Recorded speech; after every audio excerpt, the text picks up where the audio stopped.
सुप्रभात। मैं उर्वशी, विभागाध्यक्ष हिंदी विभाग, रांची विमेंस कॉलेज, रांची। आज मैं आप लोगों को रश्मि रथी कविता के बारे में समझाने वाली हूँ। रश्मि रथी पुस्तक जो है उसके लेखक हैं रामधारी सिंह दिनकर। इन्हें राष्ट्र कवि के रूप में भी जाना जाता है। कर्ण चरित्र के उद्धार की चिंता इस बात का प्रमाण है कि हमारे समाज में मानवीय गुणों की पहचान बढ़ने वाली है। कुल और जाति का अहंकार विदा हो रहा है। आगे मनुष्य केवल उसी पद का अधिकारी होगा जो उसके अपने सामर्थ्य से सूचित होता है, उस पद का नहीं जो उसके माता पिता या वंश की देन है। इसी प्रकार व्यक्ति अपने निजी गुणों के कारण जिस पद का अधिकारी है वह उसे मिलकर रहेगा। यहाँ तक कि उसके माता पिता के दोष भी इसमें कोई बाधा नहीं डाल सकते। कर्ण चरित्र का उद्धार एक तरह से नई मानवता की स्थापना का प्रयास है और मुझे संतोष है कि इस प्रयास में मैं अकेला नहीं हूँ, अपने अनेक सुयोग्य सहधर्मियों के साथ हूँ। कर्ण का भाग्य सचमुच बहुत दिनों के बाद जागा है। यह उसी का परिणाम है कि उसके पार जाने के लिए आज जलयान पर जलयान तैयार हो रहे हैं। जहाजों के इस बड़े बेड़े में मेरी ओर से एक छोटी सी डोंगी ही सही। रश्मि रथी की प्रस्तावना में रामधारी सिंह दिनकर यह लिख रहे थे। रश्मि रथी जिसका अर्थ है सूर्य की किरणों के रथ का सवार। हिंदी के महान कवि रामधारी सिंह दिनकर द्वारा रचित प्रसिद्ध खंड काव्य रश्मि रथी। यह 1952 में प्रकाशित हुआ था। इसमें 7 सर्ग हैं। इसमें कर्ण के चरित्र के सभी पक्षों का सजीव चित्रण किया गया है। रश्मि रथी में दिनकर ने कर्ण की महाभारतीय कथानक से ऊपर उठकर उसे नैतिकता और विश्वसनीयता की नई भूमि पर खड़ा कर गौरव से विभूषित कर दिया है। रश्मि रथी में दिनकर ने सारे सामाजिक और पारिवारिक संबंधों को नए सिरे से जांचा है, चाहे गुरु शिष्य संबंधों के बहाने हो, चाहे अविवाहित मातृत्व और विवाहित मातृत्व के बहाने हो, चाहे धर्म के बहाने हो, चाहे छल प्रपंच के बहाने। युद्ध में भी मनुष्य के ऊंचे गुणों की पहचान के प्रति ललक का काव्य है रश्मि रथी। रश्मि रथी यह भी संदेश देता है कि जन्म अवैधता से कर्म की वैधता नष्ट नहीं होती।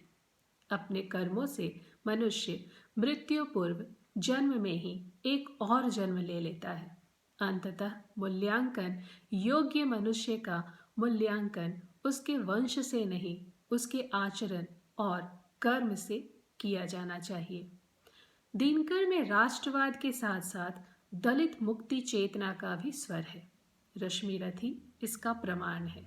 दिनकर के अपने शब्दों में कर्ण चरित्र का उद्धार एक तरह से नई मानवता की स्थापना का प्रयास है। हिंदी के छायावादोत्तर युग की अनुपम उपलब्धि में दिनकर और बच्चन साहब है। हिंदी के सामान्य पाठकों में भी दिनकर की ओजपूर्ण कविताओं ने नवरुचि और नव उत्साह का संचार किया है।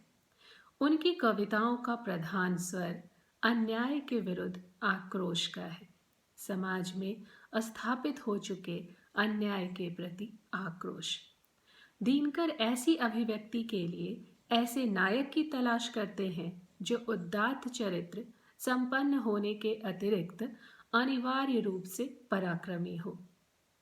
महाभारत के कर्ण में उन्हें मानस परिकल्पित नायक का समरूप मिल गया।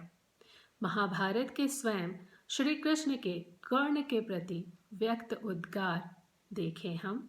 वहाँ लिखते हैं, त्वमेव कर्णम जानासि वेदवादान सनातनम, त्वमेव धर्मम शास्त्रेषु सूक्ष्मेषु परिनिष्ठितः, सिंहर्षभः गजेन्द्राणां बलवीर्य पराक्रमः, दीप्तिकान्ति द्युतो गुणो सूर्येन्दु ज्वलो नपामा।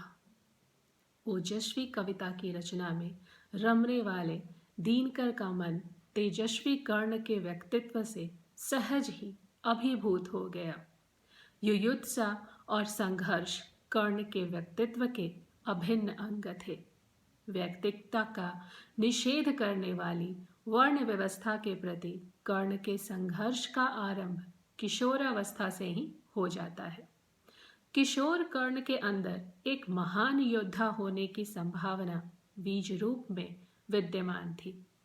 इस संभावना को विनष्ट करने की एक नाकाम कोशिश द्रोणाचार्य द्वारा कर्ण को शिष्य रूप में अस्वीकार किया जाना था। परंतु कर्ण तो मरुस्थल का वनस्पति की जिजीविसा लेकर जन्मा था, जो रेत से भी आर्द्रता सोख लेता है। ज्ञान पर एकाधिकार की कपट क्रीड़ा का प्रतिरोध किशोर कर्ण पर परशुराम के समक्ष अपने वास्तविक परिचय को गोपन रखकर करता है।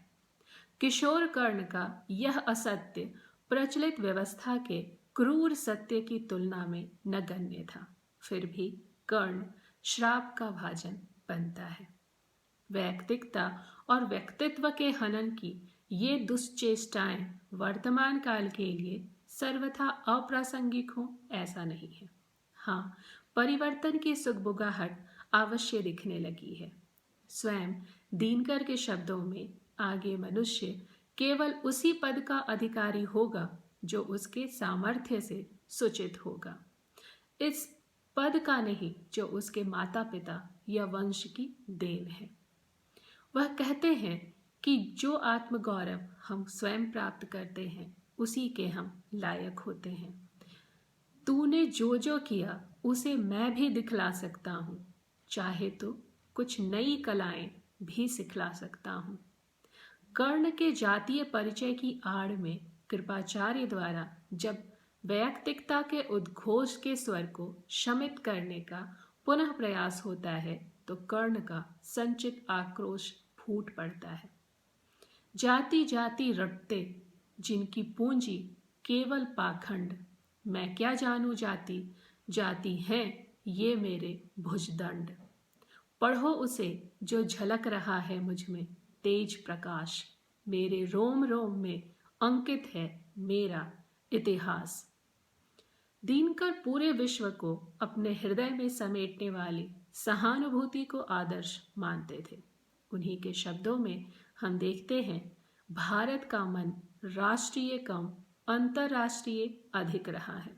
तब भी दास्ता से मुक्ति पाने के लिए हमने राष्ट्रीय विशेषण को स्वीकार कर लिया, सिर्फ इस भाव से कि राष्ट्रीयता के जागरण के बिना दास्ता का अंत असंभव है। कवि राष्ट्र की सीमा को भी स्वीकार नहीं करना चाहता और यह उस सरीखे महान कवि के लिए स्वाभाविक ही है, क्योंकि विस्तार ही जीवन है और संकुचन मृत्यु। हृदय के विस्तार से परम पीड़ा की समानुभूति की क्षमता मनुष्य में आती है और तभी वह प्रत्युपकार की लालसा किए बगैर अपना सर्वस्व उत्सर्ग कर पाता है। दान इसी विस्तार का व्यवहार में आशंकित रूप है। दिनकर की दृष्टि में दान देने की क्षमता उदात्त चरित्र का सबसे प्रमुख लक्षण है। यह क्षमता संसार के कम ही लोगों में मिलती है। अपने आप पर विजय प्राप्त करने वाला आत्मबली है और दूसरों की क्षुधा को शांत करने के लिए दान देने वाला अधिक आत्मबली है। कर्ण ऐसे विरले आत्मबलियों में से एक थे। देवराज इंद्र की कपट मंशा को भांप कर भी उन्हें निशंक करने के लिए वह कहते हैं, विप्रदेव मांगिए छोड़ संकोच वस्तु मन चाही, मरु अयश की मृत्यु करूं यदि एक बार भी नाही। कर्ण का यह जानबूझकर छला जाना उसके चरित्र को और भी उज्जवल बनाता है। जीवन देकर जय खरीदना जग में यही चलन है, विजयदान करता न प्राण को रखकर कोई जन है।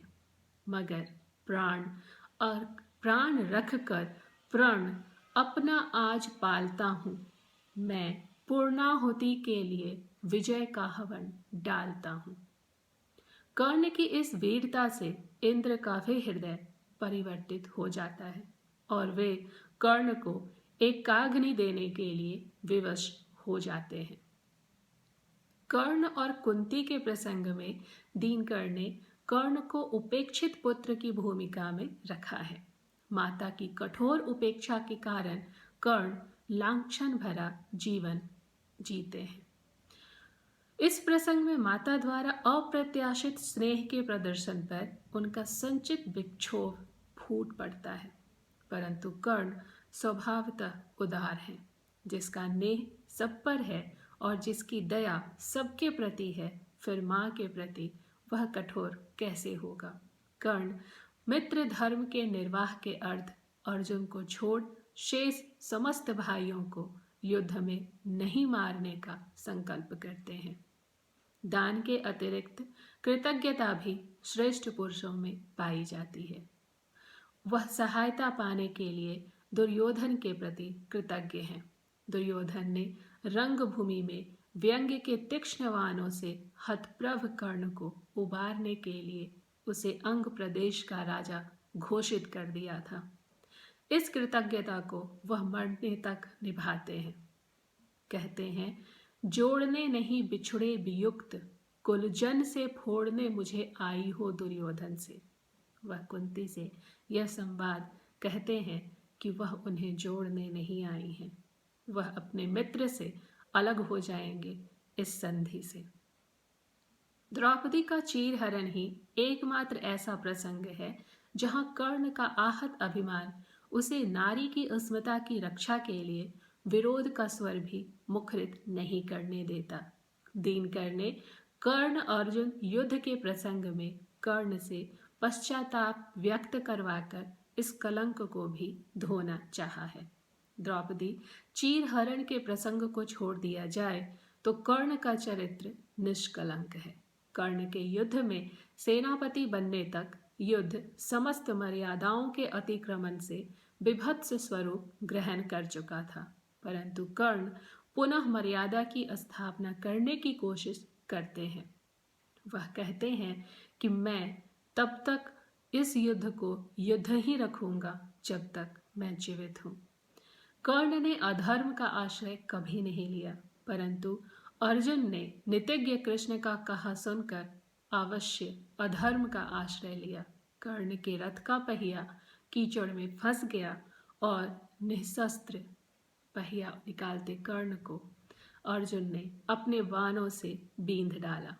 कर्ण के जीवन का सूर्य अस्त हो गया, परंतु उनकी प्रभा का सूर्य हमेशा हमेशा जागृत रहेगा और हम सभी उन्हें याद करते रहेंगे। रश्मि रथी काव्य इसका एक बड़ा माध्यम हमारे सामने है कि हम कर्ण के चरित्र से अनुकरणीय बिंदु ग्रहण कर सकें। धन्यवाद।